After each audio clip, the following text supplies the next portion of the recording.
রাশিয়ার সাথে সম্ভাব্য যুদ্ধের ক্ষেত্রে পশ্চিম ইউরোপে স্থল করিডর বরাবর কয়েক হাজার মার্কিন সেনা পাঠানোর পরিকল্পনা নিয়ে কাজ করছে নেটো। একজন সিনিয়র কৌশলবিদ টেলিগ্রাফকে এই তথ্য জানিয়েছেন।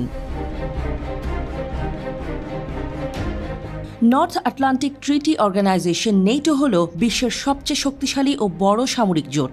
প্রতিষ্ঠিত হয় 1949 সালে। জোটটির প্রাথমিক কাজ হল সকল সদস্যকে রাজনৈতিক ও সামরিক দিক দিয়ে সহায়তা করা, নিরাপত্তার বিষয়টি দেখা। সম্ভাব্য রুশ আক্রমণের প্রতিক্রিয়া হিসেবে গত বছর মার্কিন নেতৃত্বাধীন সামরিক ব্লকের সদস্যরা 3 লাখ সেনা মোতায়েনের জন্য প্রস্তুত থাকতে রাজি হয়েছিল।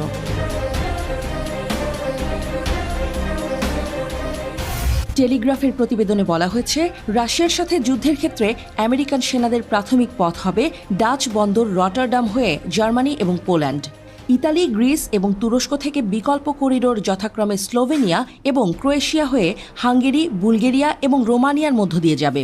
ব্যাকআপ লজিস্টিক্সের জন্য নরওয়ে, সুইডেন এবং ফিনল্যান্ডকে জড়িত করার পরিকল্পনাও রয়েছে।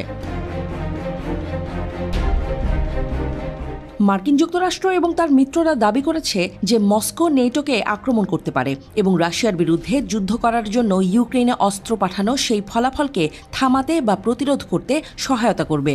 তবে মস্কো এই ধরনের কোনো অভিপ্রায় থাকার কথা অস্বীকার করেছে এবং পশ্চিমা সরকারগুলোকে ইউক্রেন সংঘাতের বিষয়ে মিথ্যা হুমকি সৃষ্টি করার অভিযোগ করেছে।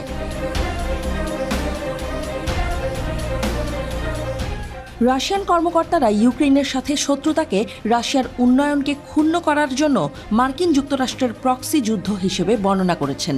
ইউক্রেনকে অস্ত্র, বুদ্ধিমত্তা, প্রশিক্ষণ এবং পরিকল্পনা দিচ্ছে পশ্চিমারা, এই দাবি মস্কোর। নেটোর নেতারা ভয় পাচ্ছেন যে রাশিয়ানদের আক্রমণের চাপে ইউক্রেনের পতন ঘটতে পারে। রাশিয়া এরপর কী করতে চলেছে তা তারা ভালো করেই অনুমান করতে পারছেন, কিন্তু ইউক্রেনকে রক্ষা করার মতো বিকল্প তাদের হাতে খুব কমই রয়েছে। নেটো প্রথম কোনো সামরিক অভিযানে অংশ নেয় 1992 সালের বসনিয়া যুদ্ধের মাধ্যমে। এরপর 1999 সালে কসোভো যুদ্ধে বিমান বাহিনীর মাধ্যমে দ্বিতীয় অভিযানে নামে তারা, আর তৃতীয় অভিযান শুরু করে 2001 সালে আফগানিস্তানে।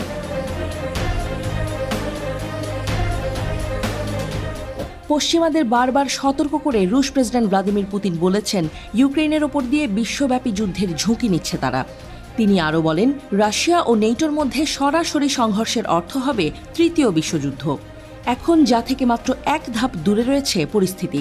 2022 সালে ইউক্রেনে সর্বাত্মক হামলা শুরু করে রাশিয়া, যা 1962 সালের কিউবান ক্ষেপণাস্ত্র সংকটের পর রাশিয়া ও পশ্চিমা সম্পর্কে সবচেয়ে গুরুতর সংকট তৈরি করে।